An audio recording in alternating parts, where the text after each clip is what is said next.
Everyone, আজকে আমাদের আলোচনা টপিক রয়েছে রায় মার্টিনের পেজ নম্বর 459। জ্যানসেন প্যাসেজটা রয়েছে, জ্যানসেন প্যাসেজের আমরা আজকে এখানে পড়ব এবং প্রত্যেকটা ওয়ার্ড নিয়ে ডিসকাশন করব। সেই ওয়ার্ডের কতটা পসিবিলিটি সিনোনিম থাকতে পারে সেই সিনোনিম নিয়ে আমরা আলোচনা করব।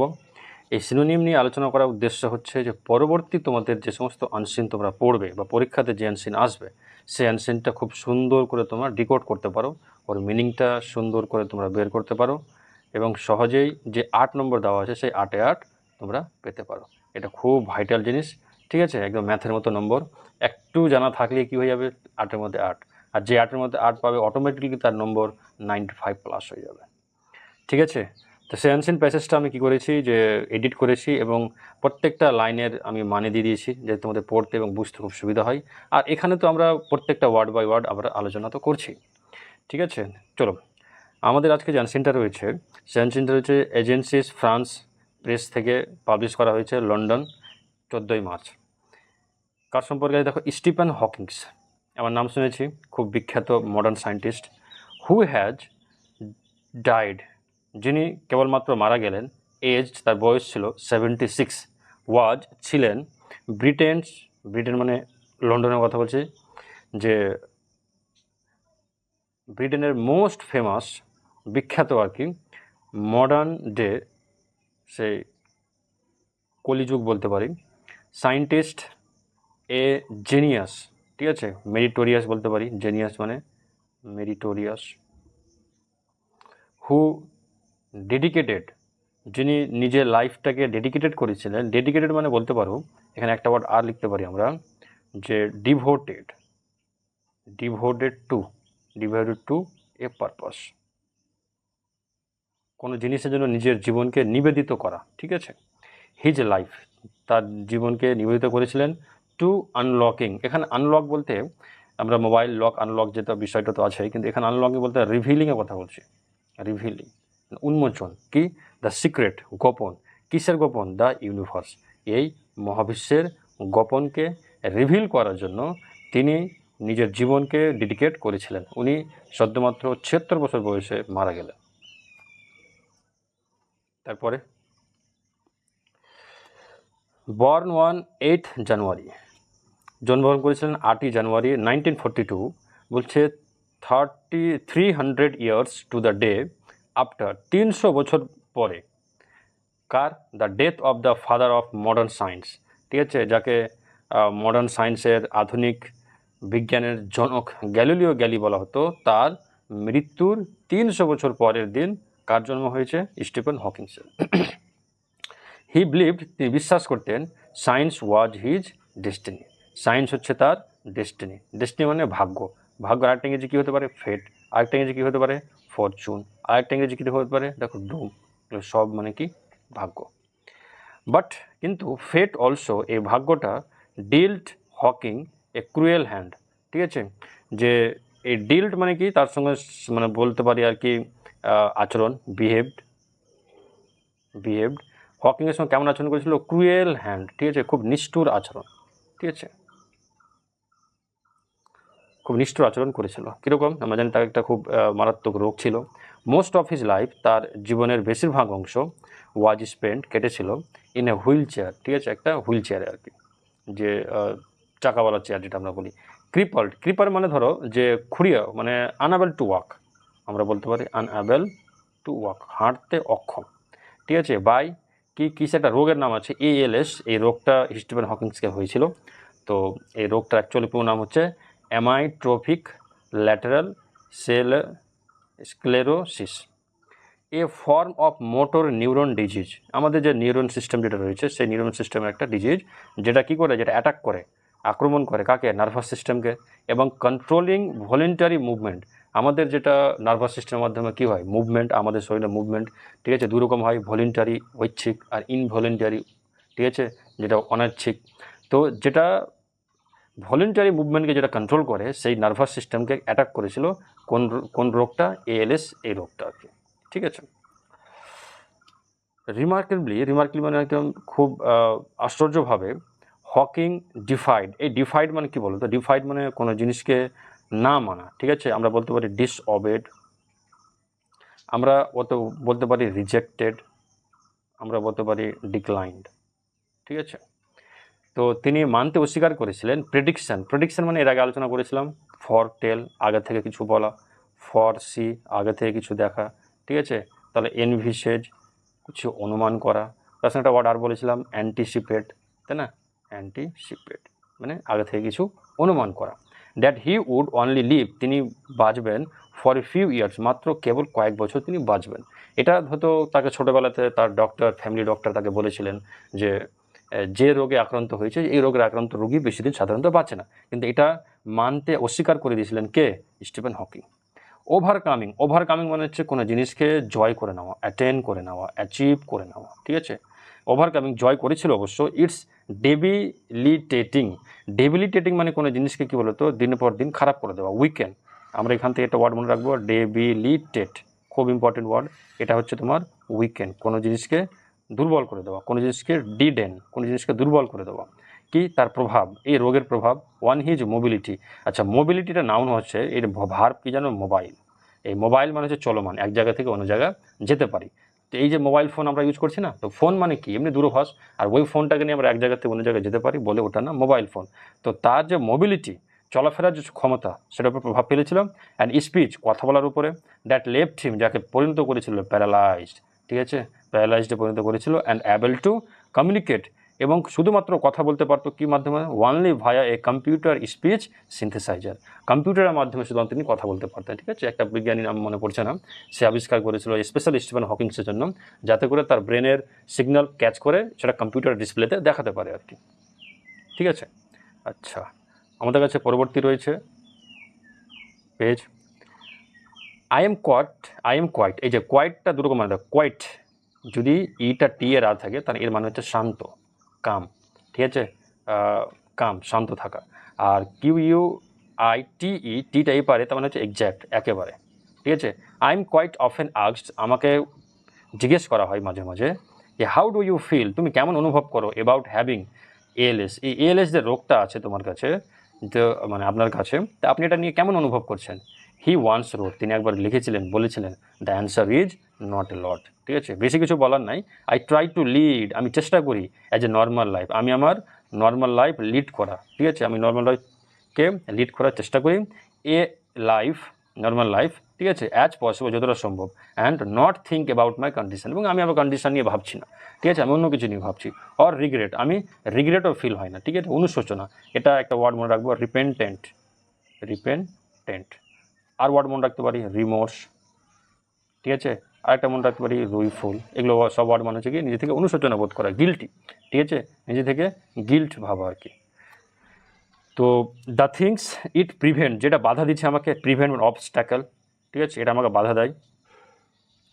মি ফ্রম ডুইং, করতে, which are not that many, যেটা বেশি কিছু নয়, ঠিক আছে, মানে আমার যেটা মনের জেদ, যে আমি যে জিনিসটা নিয়ে রিসার্চ করছি বা আমি যে জিনিসটা নিয়ে ভাবছি, সেই ভাবার প্রতি আমার যে শরীরের অক্ষমতা, এই অক্ষমতা কিন্তু বাধা দিতে পারে না, মানে which are not that many, সেটা বেশি বাধা দেওয়ার জিনিস নয়। আর আমরা কী করি বলো তো, যে আমরা পড়তে বসলাম, সামান্য কারেন্ট পালিয়ে গেল, মানে একটা অজুহাত পেয়ে গেলাম, বাস পড়াশোনা ছেড়ে দিলাম, ঠিক আছে। আর এই এত বড় রোগ নিয়ে কী করছে, নিজের জীবনের উদ্দেশ্য কোনোদিন ভুলেনি। স্টিফেন হকিংস যদিও ওয়াজ ফার ফ্রম নর্মাল, তিনি বলছেন ঠিকই, কিন্তু আমাদের চোখে কী ছিল, তিনি তো নর্মাল ছিলেন না, তিনি কী ছিলেন? অ্যাবনর্মাল মানে ফিজিক্যালি চ্যালেঞ্জড, মানে তিনি কথা বলতে পারবেন না নিজের মানে মুখ দিয়ে, তারপরে তিনি হাঁটতে পারবেন না, তাই না। বলছে ইনসাইড দ্য সেল বলতে খলস, শামুকের খলসকে আমরা সেল বলছি।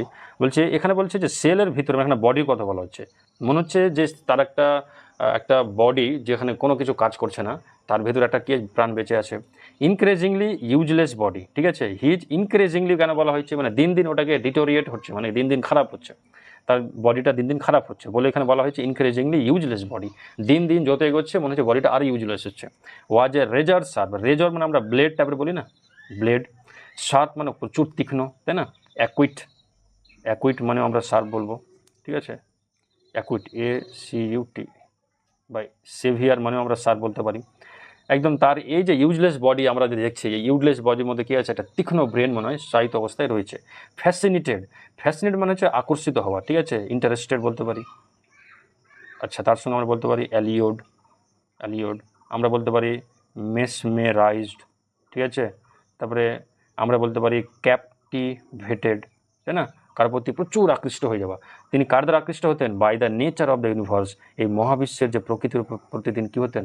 তিনি আকর্ষিত হতেন। হাউ ইট ওয়াজ ফর্মড, বলছে এটা কীভাবে গঠন হয়েছিল, and how it might end, এবং কীভাবে এটা শেষ হতে পারে। মানে ওনার মনের মধ্যে সবচেয়ে বড় কোশ্চেন যেটা এই ইউনিভার্সের বিশ্ব কীভাবে তৈরি হয়েছিল এবং কীভাবে শেষ হতে পারে। আর এই মনের মধ্যে কোশ্চেনই তাকে ব্ল্যাক হোল যে থিওরি রয়েছে সেই ব্ল্যাক হোল থিওরি কিন্তু উপস্থাপনা করতে সহযোগিতা করে। ঠিক আছে, তারপরে দেখো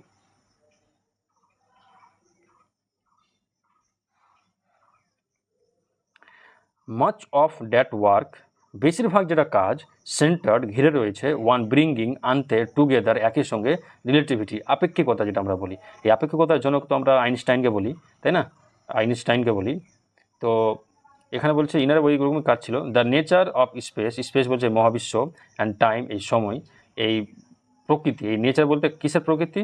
বিশ্ব, মহাবিশ্ব এবং সময়ের প্রকৃতি, অ্যান্ড কোয়ান্টাম থিওরি এবং কোয়ান্টাম তত্ত্ব, এই সব কিছু মিলিয়ে ওনার কাজের কী ছিল? আসল উদ্দেশ্য ছিল how the smallest particle, particle মানে ছোটো কণাগুলো, যে সব থেকে ছোটো পার্টিকেলগুলি ইন দ্য ইউনিভার্স, আমাদের বিশ্বের মধ্যে বিহেভ, আচরণ করে, টু এক্সপ্লেন, ঠিক আছে, বর্ণনা করতে, the creation of the universe, এই মহাবিশ্বটা কীভাবে তৈরি হয়েছে। ঠিক আছে, and how it is govern, govern মানে কন্ডাক্টেড, কী করে এটা পরিচালনা হচ্ছে। ঠিক আছে, in 1974 he became one of the youngest fellow, ঠিক আছে, ইয়ংগেস্ট মানে সব থেকে কচি, যুবক বলতে পারি, ফেলো মানে পার্সন, সব থেকে যুবক পার্সন হলেন কি? ব্রিটেনের মোস্ট প্রেস্টিজিয়াস, প্রেস্টিজিয়াস মানে সম্মানীয়, ঠিক আছে, রেসপেক্টেবল, রেসপেক্টেবল বলতে পারি, আমরা বলতে পারি এমিনেন্ট, ঠিক আছে, প্রমিনেন্ট, আমরা বলতে পারি ফেমাস, আমরা বলতে পারি রিভার্ড, ঠিক আছে, এগুলো হচ্ছে তার সিনোনিম। সায়েন্টিফিক বডি, ঠিক আছে, এই বিজ্ঞানের যে বডিটা রয়েছে তার সব থেকে মোস্ট প্রেস্টিজিয়াস, তিনি সম্মানটা পেয়েছেন, এবং এই সম্মানটা মানে একবার আর পেয়েছিলেন আর কি, সে মনে হয় সম্ভবত আইজাক নিউটনের কথা বলা হচ্ছে। দেখি, the Royal Society at the age of 32, 32 বছর বয়সে এই পদটা তিনি পেয়ে গেছিলেন। দেখো হিসাব করে দেখো, যে লোক কথা বলতে পারছে না, চলতে পারছে না, সে এত বড় সম্মানের অধিকারী একদম সব থেকে কম বয়সে, একমাত্র তারা মেন্টাল উইল পাওয়ারের জন্য আর কি। ইন 1979 হি ওয়াজ অ্যাপয়েন্টেড, তাকে অ্যাপয়েন্ট করা হয় লিউকেসিয়ান প্রফেসর অফ ম্যাথামেটিক্সের অ্যাট কেমব্রিজ ইউনিভার্সিটিতে, where he had moved from Oxford university, আবার এখান থেকে তিনি অক্সফোর্ড ইউনিভার্সিটি চলে যান টু স্টাডি থিওরিটিক্যাল অ্যাস্ট্রোনমি। দেখো অ্যাস্ট্রোনমিটা তুমি ভাঙো, অ্যাস্ট্রোনমি ভাঙতে হলে আমাকে অ্যাস্টার প্লাস নমি। এবার দেখো অ্যাস্টার মানে হচ্ছে হেভেনলি অবজেক্ট, মানে বড় বড় জিনিস, যেমন যেমন স্টার, প্ল্যানেট, ঠিক আছে, উপগ্রহ, স্টার, স্যাটেলাইট, এগুলোকে আমরা বলি অ্যাস্টার। আর নমি মানে হচ্ছে রুলস, রুলস বা ম্যানেজমেন্ট, ঠিক আছে। তার মানে স্টার, প্ল্যানেট, গ্রহ, উপগ্রহ এগুলো নিয়ে পড়াশোনাটাকে আমরা কি বলছি? অ্যাস্ট্রোনমি। অ্যান্ড কসমোলজি, কসমোলজি ওয়ার্ডটা ভাঙো, দেখো কী আছে? কসমো প্লাস লজি, কসমো মানে হচ্ছে ইউনিভার্স, আর লজি মানে স্টাডি। তো ইউনিভার্স নিয়ে স্টাডি করাটা আমরা কি বলছি? কসমোলজি বলছি। আর ইউনিভার্সিটির ইউনিভার্সের মধ্যে যেটা সূর্য, নক্ষত্র, তারা যা রয়েছে এগুলো নিয়ে স্টাডি করাকে আমরা কী বলছি? অ্যাস্ট্রোনমি। এগুলো নিয়ে তিনি পড়াশোনা করার জন্য চলে যান কোথায়? অক্সফোর্ড ইউনিভার্সিটিতে। বলছে এ previous holder of the prestigious, এই যে সম্মানিক যে পদটা, আগে হোল্ডার কে কে পেয়েছিলেন? Post was the 17th century British scientist sir Isaac Newton. মানে 32 বছর বয়সে স্টিফেন হকিংস যে সম্মানটা পেলেন সেই সম্মানের অধিকারী এর আগে কে হয়েছিলেন বলো তো? Sir Isaac Newton. ঠিক আছে, আচ্ছা। তারপরে বলছে হকিং ইভেনচুয়াল মানে অ্যাট লাস্ট, শেষমেশ, অবশেষে, পুট নিউটনস গ্র্যাভিটেশনাল থিওরিজ, তিনি নিউটনের যেটা গ্র্যাভিটেশনাল থিওরি যে মহাকর্ষীয় তত্ত্বগুলি যেটা রয়েছে কি টু দ্য টেস্ট ইন 2007 সালে তিনি কী করেন? পরীক্ষায় ফেলেছিলেন। হোয়েন এজ 65, তার ওনার বয়স যখন 65 বছর, তখন he went to an weightless flight. Weightless বলতে ওয়েট মানে হচ্ছে ওজনহীন একটা উড়ান, ফ্লাইট মানে আমরা যেটা উড়ে যাওয়া বলি, in the United state as a prelude. Prelude মানে হচ্ছে প্রি মানে কি? প্রি মানে আগে, বিফোর, ঠিক আছে। আর লিউড মানে হচ্ছে স্পিচ, ঠিক আছে, কোনো জিনিস এর আগে, ঠিক আছে। এর এর অ্যান্টোনিম কী হবে? এর অ্যান্টোনিম হবে এপিলোগ, ঠিক আছে। টু হোপ, তিনি আগে আশা করেছিলেন কি? For suborbital space flight. Suborbital space flight বলতে তিনি মহাকাশীয় ওটা কি একটা ব্যাপার স্যাপার হতো আছে, ওখানে নিয়ে যাওয়া হয়েছিল, ওটা বার্থডে গিফট হিসাবে মনে হয়। ক্যারেক্টারিস্টিক্যালি চরিত্রগতভাবে he did not see the trip as a mere birthday present, তার জন্মদিনের জন্য তাকে যেটা উপরে নিয়ে যাওয়া হয় তিনি এটা বার্থডে প্রেজেন্ট হিসাবে দেখেননি, তিনি আরও এর থেকে বেশি কিছু দেখেছিলেন। কেমন? ইনস্টেড হওয়া সত্ত্বেও হি সেড তিনি বললেন হি ওয়ান্টেড টু শো তিনি দেখতে চান, ঠিক আছে, এই শো মানে দেখা, দ্যাট ডিসএবিলিটি ওয়াজ নো বার, এই যে অক্ষমতা, অক্ষমতা কোনো বাধা নয়, বার মানে হচ্ছে তোমার কোনো বলো তো বাধা, ঠিক আছে, অবস্ট্যাকল, এটা কোনো বাধা নয়। টু অ্যান অ্যাচিভমেন্ট কোনো জিনিসকে অর্জন করতে, অ্যান্ড টু এনকারেজ কোনো জিনিসকে উৎসাহ জোগাতে, ঠিক আছে, ইন্টারেস্টকে উৎসাহ জোগাতে, ইন স্পেস কোথায় বলো তো স্পেস যাওয়া, হোয়ার হি বিলিভ তিনি বিশ্বাস করতেন হিউম্যান কাইন্ড ডেস্টিনিটি মানুষের যেটা ডেস্টিনিটি মানে কি ফেট ভাগ্য রয়েছে যেটা পড়ে রয়েছে কোথায়, ঠিক আছে, সেই স্পেসে কথাই বলা হচ্ছে। এই লে নিয়ে একটা জিনিস বলার আছে, ভালো করে দেখো তো, এই যে লে আছে তো লে লেড লেড, ঠিক আছে, এই লে মানে ধরো ডিম পাড়া মানে টু এগ, ডিম পাড়া, বা টু স্যাক্রিফাইস কোনো জিনিসকে স্যাক্রিফাইস করা, বা এটাও বলতে পারি যে কোনো জিনিসকে হরাইজন্টালিভাবে রাখা, ঠিক আছে। এবার যদি LIE বলো তো এই লাই মানে LIE মানে মিথ্যা কথা বলা, তাহলে V2 কী হবে লাইট। আরেকটা আছে LAY, তাহলে এটাকে আমরা বলছি লে, আর LAIN লেন, দেখো লে কি এর V2, আচ্ছা এটা লাই নয়, এটা LIE হবে, ঠিক আছে। এই লাই মানে কি বলো তো এই লাই মানে হয় শুয়ে থাকা, ঠিক আছে, ল্যাথখরের মতো শুয়ে থাকা, ঠিক আছে। তাহলে এই লে নিয়ে আমাদের তিনটা কনফিউশন থাকে, আশা করি দূর হয়েছে। তো আই থিঙ্ক আমি মনে করি দ্য হিউম্যান রেস, এই রেস বলতে জাতির কথা বলা হচ্ছে, ঠিক আছে, মানুষ জাতি, মানুষ রেস, ঠিক আছে, হ্যাজ নো ফিউচার কোনো ভবিষ্যৎ নেই, if it does not go into space যদি সে স্পেসে না যায়, যদি সে মহাবিশ্বে না যায়, হি সেড তিনি বলেন, ঠিক আছে। তাহলে দেখো মোর রিসেন্টলি, আরও রিসেন্টলি হি সেড বললেন আর্টিফিশিয়াল ইন্টেলিজেন্ট, ঠিক আছে, যেটা আমাদের কাছে সে AI ChatGPT হিসাবে আমরা চিনি, তো ওটা তো অ্যাকচুয়ালি ChatGPT তো একটা অ্যাপ, এই এআর একটা ব্যবহার। তিনি বলেন যে আর্টিফিশিয়াল ইন্টেলিজেন্স কুড কী করতে পারে, কন্ট্রিবিউট সহযোগিতা করতে পারে টু দ্য ইরাডিকেশন, আচ্ছা ইরাডিকেশনের ওয়ার্ড আমরা কী বলেছিলাম, পুরোপুরিভাবে নির্মূল করা, ঠিক আছে, আপরুট করে দেওয়া, ঠিক আছে। তারপরে আমরা কী বলতে পারি রিমুভাল, ঠিক আছে, পুরোপুরি রিমুভ করতে পারে কি রোগগুলোকে, অ্যান্ড প্রভার্টি গরিবি যেটা আমরা বলছি সেটাকে দূর করতে পারে কি আর্টিফিশিয়াল ইন্টেলিজেন্স, হোয়াইল ওয়ার্নিং আবার তিনি সচেতন করে দেন অফ ইটস পোটেন্সিয়াল মানে তার যে এফিসিয়েন্সি, ঠিক আছে, তার যে ক্ষমতা, ইস ডেঞ্জার বিপদ। আর্টিফিশিয়াল দুভাবে ইউজ করা যায় তাই না, এক তিনি বললেন যে রোগ ব্যাধ আমরা বাঁচতে পারি, রোগ ব্যাধ বিভিন্ন ওষুধ আবিষ্কার করা যাবে সহজে, ঠিক আছে, কিন্তু অপর পক্ষে আবার এরও কী আছে একটা ড্যামেজ দিক রয়েছে আর কি।